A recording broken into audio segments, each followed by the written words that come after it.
ATIKU, PDP's petition, gross abuse of judicial process, says ex-VP's candidacy balkanized, affected his party's fortunes, dismisses him as a serial loser, recalls his many electoral losses.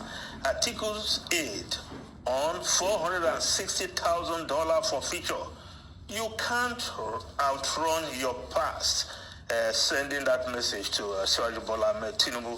Well, the TINUBU camp, of course, putting up that preliminary objection, which he filed against ATIKU and PDP's petition, and it was dated March 21, stated that it was wrong for the petitioners to approach the tribunal with the same issues they had earlier filed at the Supreme Court.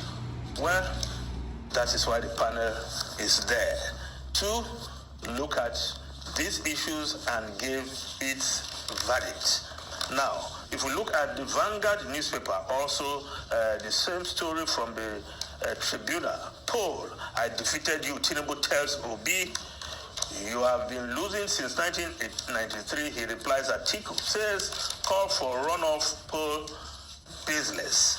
Now, the story beneath the photographs in Vanguard, UK apologizes to Peter Obi for wrongful detention.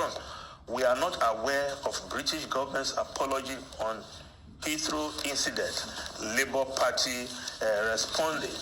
Now, the Nation newspaper, the lead story, TINUBU to tribunal, petitions by ATIKU PDP not competent. But the story above the masthead, one of the stories above the masthead, Naiti, government spent 13 trillion on petroleum subsidy in 6 years. But I think that should be 16 years because the body of the story talked about the period under review is 2005 to 2021. And of course that in a paper delivered by Naiti Executive Secretary Oji Ogbonaya Oji.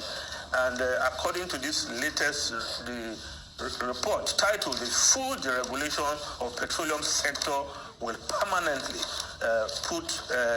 lay to rest the controversies," and the cost of fuel subsidy, a case for policy review, revealed that Nigeria expended over 13 trillion naira, that is $74 billion, on fuel subsidy between 2005 and 2021. Now, this is the clincher. The figure in relative terms is equivalent to Nigeria's entire budget for health, education, agriculture, and defense in the last 5 years, and almost capital expenditure for 10 years between 2010 and 2020. So the money we are spending on fuel subsidy can be better deployed. I think that is what the next president must deal with. Now, the Punch newspaper, supplementary elections, APC, PDP, battle for 2 governorship, 94 legislative seats. ATIKU mobilizes support for PDP candidates. APC backs Benani to upstage in theory. IG allays fears of voter intimidation. Deployed personnel in 2,660 polling units. Well, this should be an easy election because there can be no excuse of inadequate security personnel to man and police these polling units, so that the general election, 2023 general election, will be brought to a conclusion, as it were, as far as the polling goes. Now, the Nigerian Tribune newspaper, I just look at the story above the masthead. 9 years after, 98 Chibok girls still in Boko Haram captivity. Amnesty International reminding the world, and indeed the Nigerian government. 14 girls came back with 24 babies, according to their parents. 780 children abducted in North in 2 years. 61 still held by abductors. Well, a sad story, the Chibok girls. President Muhammadu Buhari promised to bring all of these girls back home. Yes, 98 of them still in the terrorist captivity. Now, the Guardian newspaper, Senate Presidency Kalu Akpabio lead as South jostles for Lawan seats. The New Telegraph newspaper, 10th House, 283 reps-elect commits to decision on zoning. 14 APC governors, 9 PDP governors back group as ex-lawmakers root for Senate President from the South.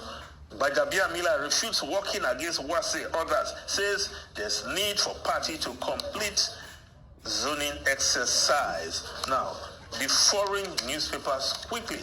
The Times of London Union looks set to reject final deal on nurses' pay. Yes, the offer put on table not acceptable to the Royal College of Nursing, and they will announce the result of ballot among the